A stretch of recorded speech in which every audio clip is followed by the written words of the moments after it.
Hello student, welcome to physics lecture.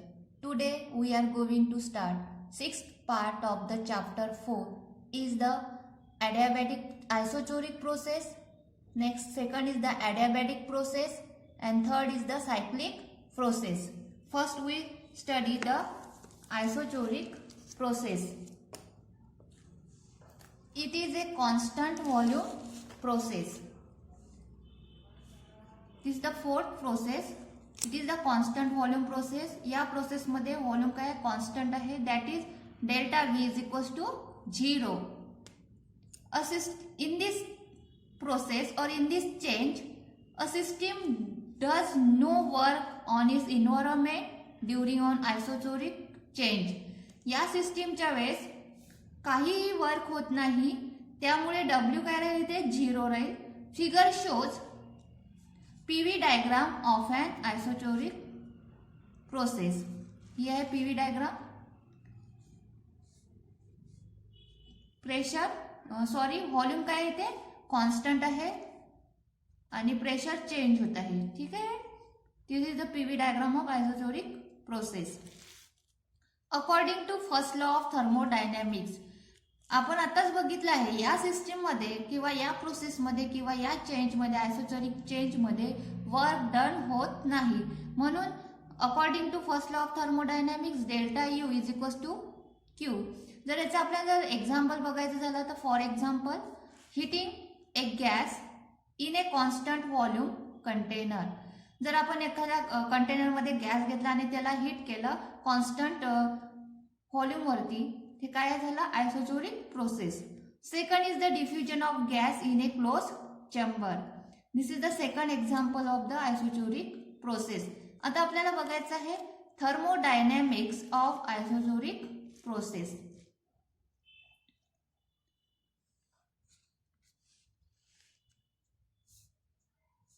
Thermodynamics of isotonic process. According to first law of thermodynamics for isotonic process, आताच आपण वरती बघितलं, कारण की work done काय राहते या प्रोसेसच्या वेळेस 0 राहते, म्हणून Q इज इक्वल्स टू काय delta U. This is equation 1. The change in internal energy is given by delta U is equals to N CV dt. W is 0 because delta V 0, कारण constant volume आहे. म्हणून the heat exchange is given by the first law of thermodynamics. First law of thermodynamics काय आहे, Q is equals to delta U plus W, परंतु W काय आहे 0 आहे आणि डेल्टा U ची व्हॅल्यू किती आहे, N CV delta T.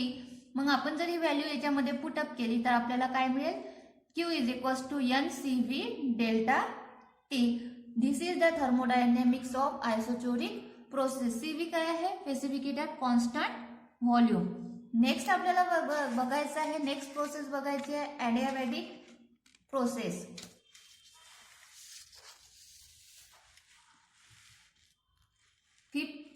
Fifth नंबरची प्रोसेस आहे ॲडियाबॅटिक प्रोसेस.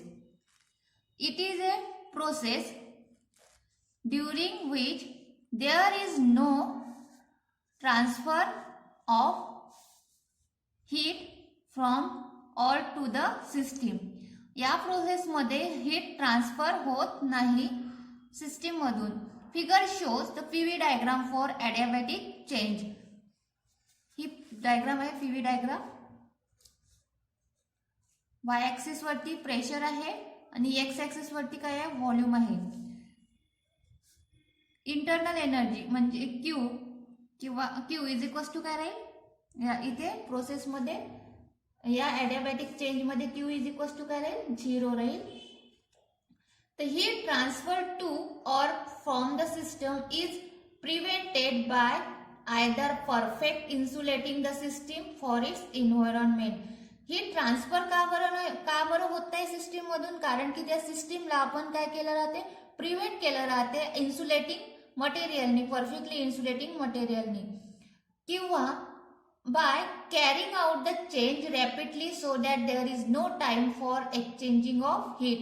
किंवा हे जे चेंज आहे ते काय होतं, रॅपिडली होतं, त्यामुळे तिथे काहीच टाइम लागत नाही एक्सचेंज होण्यासाठी हीटला, म्हणजे हीट त्याच्यामध्ये एक्सचेंजेस होत नाही.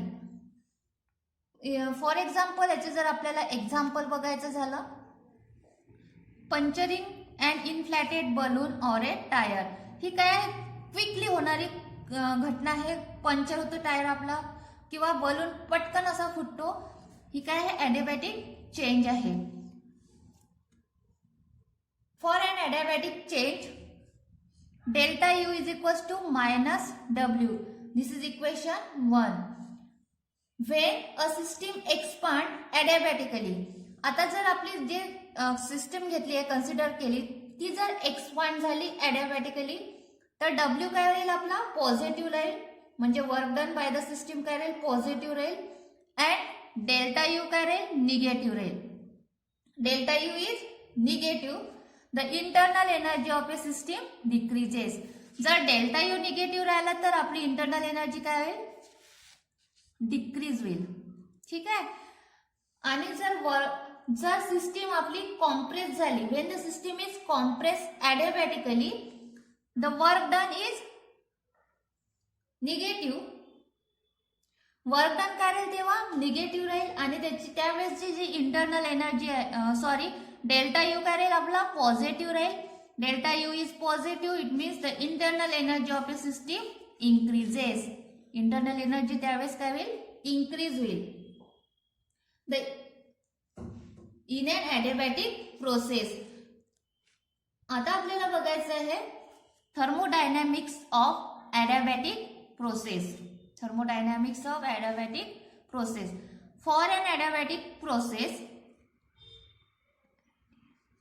we have PV raised to the power gamma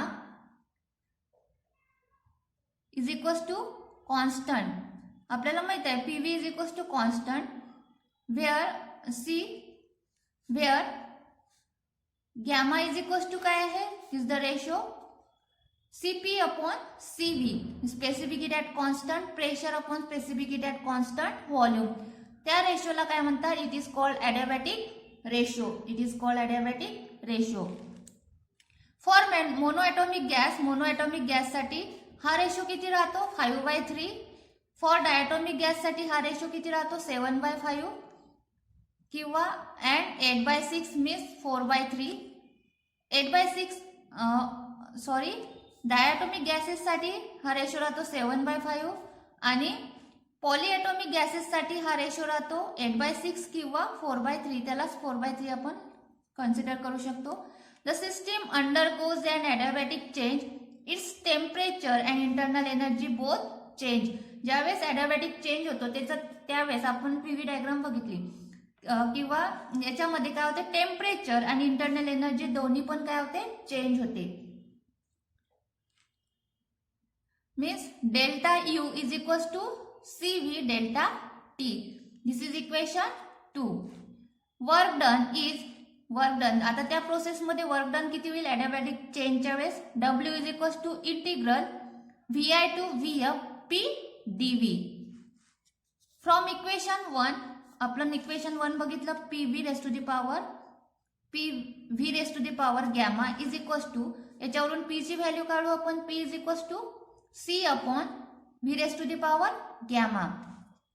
Putting this value of P in equation, we can get W is equals to integral VI to VF C upon V raised to the power gamma dV. It is also written as W is equals to constant C, constant आहे म्हणून इंटिग्रेशनच्या बाहेर काढला C, integration VI to VF dV upon V raised to the power gamma. We can solve this integration. We can get W is equals to C integration V raised to the power minus gamma plus 1 upon 1 minus gamma, bracket complete, VI to VF. W is equals to C upon 1 minus gamma into 1 upon VF upper limit minus lower limit 1 upon VF in bracket gamma minus 1 upon vi raised to the power gamma minus 1.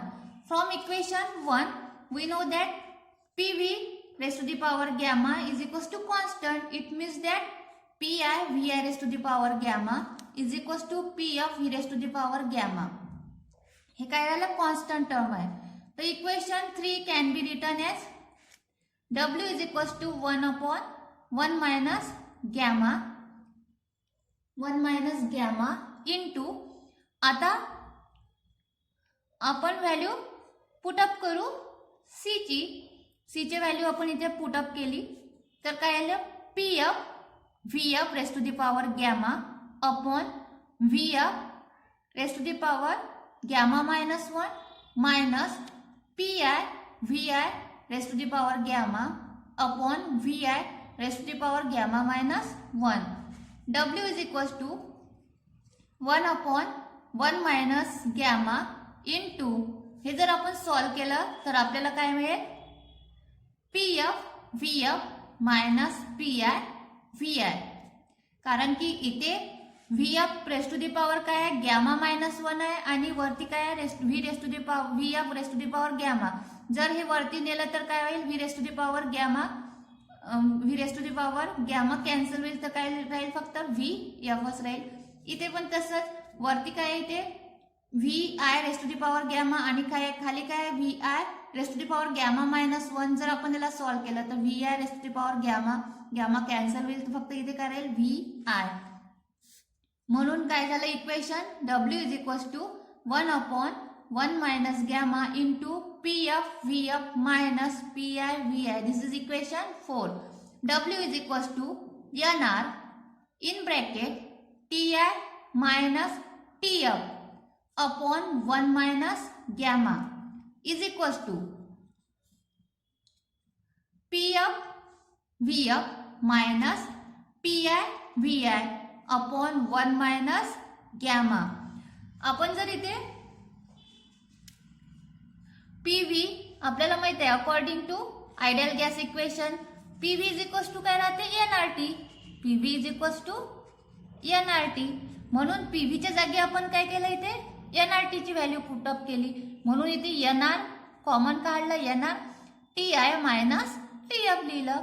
म्हणून इथे काय आलं आपलं? TI minus TF. किंवा आपण हे असं पण लिहू शकतो Pf Vf minus Pi Vi upon 1 minus gamma. This is equation 5.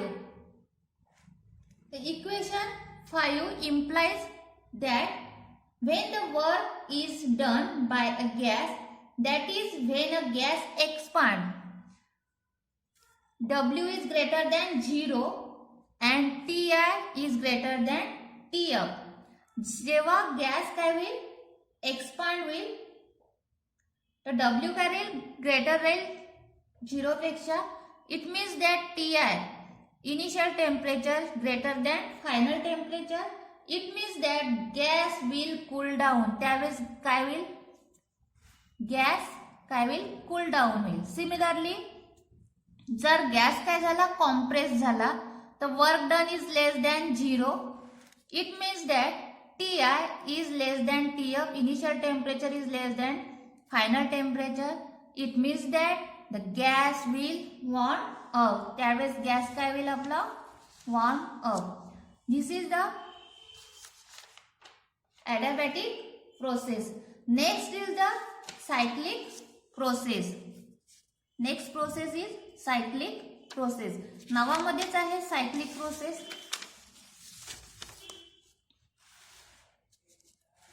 A thermodynamic process that return a system to its initial state is a cyclic process. ज्या प्रोसेस मध्ये आपण इनिशियल स्टेट वरती पुन्हा काय तो रिटर्न येतो त्या प्रोसेसला काय म्हणतात? Cyclic process. Figure shows the PV diagram of cyclic process. याच्यामध्ये बघा PV डायग्राम. हा इनिशियल आहे, इनिशियल स्टेट आहे, ए इनिशियल आहे आणि हे बी फायनल आहे. A to B आलो आपण. ठीक आहे. पुन्हा बी टू ए गेलो म्हणजे फायनल वरून पुन्हा इनिशियल स्टेट वरती गेलो म्हणजे प्रोसेस काय झाली, सायकल, पूर्ण सायकल एक कम्प्लीट होत आहे. यावेळेस या प्रोसेसच्या वेळेस total change in the internal energy of the system is 0. तर टोटल चेंज जो आहे इंटरनल एनर्जीचा तो काय राहतो, इथे 0 राहतो. म्हणजे delta U is equals to 0 according to first law of thermodynamics. तर थर्मोडायनॅमिक्स फर्स्ट लॉ आपण जर यूज केला आपल्याला माहित आहे Q is equals to delta U plus W. इथे डब्ल्यू म्हणून delta U is equals to काय इथे delta U is equals to 0 आहे म्हणून Q इज इक्वल्स टू काय झालं इथे W. Q is equals to W. This is the cyclic process. आता आपल्याला बघायचं आहे फ्री एक्सपान्शन. फ्री एक्सपान्शन म्हणजे काय, फ्री एक्सपान्शन नावातच आहे फ्री म्हणजे कशावरतीच अवलंबून नसणारा फ्री आहे तो. एक्सपान्शन म्हणजे एक्सपांड होणे.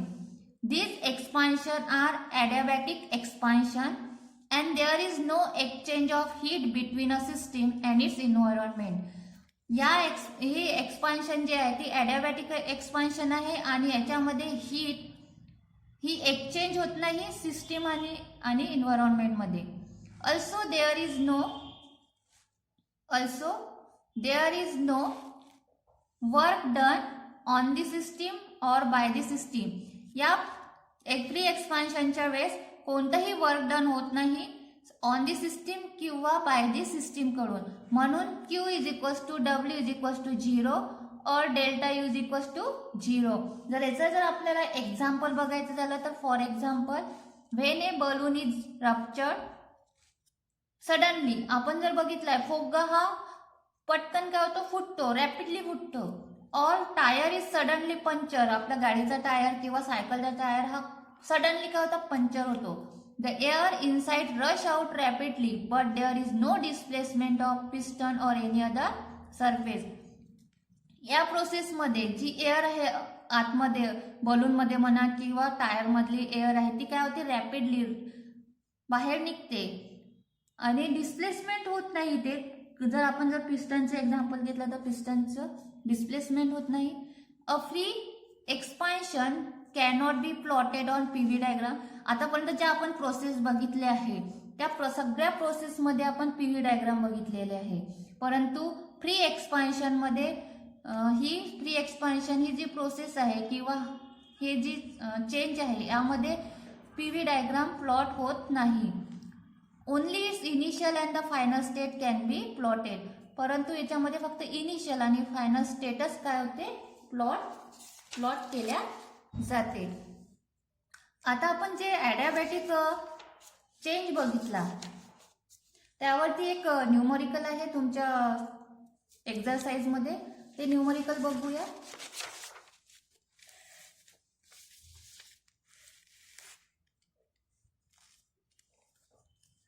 An ideal monoatomic gas is adiabatically compressed so that its final temperature is twice its initial temperature. What is the ratio of the final pressure to its initial pressure? काय दिलेलं आहे आपल्याला example मध्ये, mono atomic ideal gas दिलेला आहे आणि तो ॲडियाबॅटिकली काय होत आहे, कॉम्प्रेस होत आहे. जेव्हा तो कॉम्प्रेस होत आहे तेव्हा त्याचं जे फायनल टेम्परेचर आहे ते टॉईस आहे इनिशियल टेम्परेचर. तर आपल्याला रेशो काढायचा आहे फायनल प्रेशरचा, फायनल प्रेशरचा इनिशियल प्रेशर सोबतचा. तर गिवन काय आहे ते लिहून घ्यायचं. Solution given according to numerical TF means final temperature is equals to twice TI. TI is the initial temperature. For monoatomic gas, we know that gamma, it is the adiabatic ratio. किती असतो, gamma is equals to 5/3 for monoatomic gas. We know that now Pi V raised to the power gamma is equals to P of V raised to the power gamma is equals to constant. For adiabatic process PV is equals to nRT. म्हणून VI या equation वरून आपण VI काढू शकतो. VI is equals to NR TI upon PI and VF is equals to NR TF upon PF. Putting this value in this equation we can get PI. VI ची value जर put up केली आपण या equation मध्ये तर आपल्याला काय मिळेल PI in bracket NR TI upon PI raised to the power gamma is equals to PF in bracket NR TF upon PF in raised to the power gamma.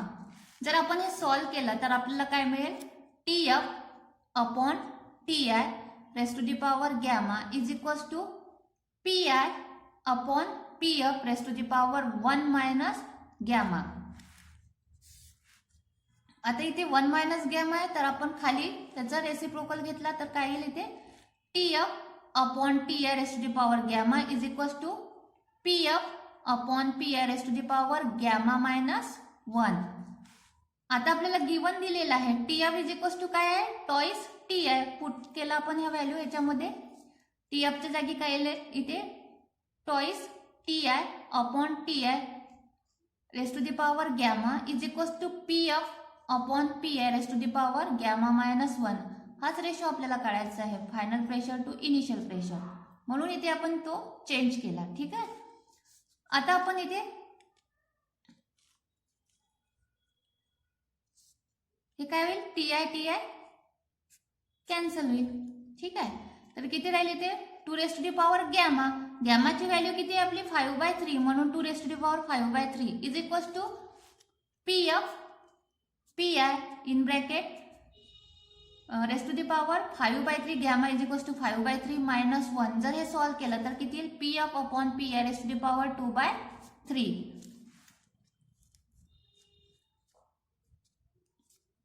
आता आपण याचं सॉल्व करू हे लॉगनी 5/3 log of 2 is equals to 2/3 log of PF upon PI.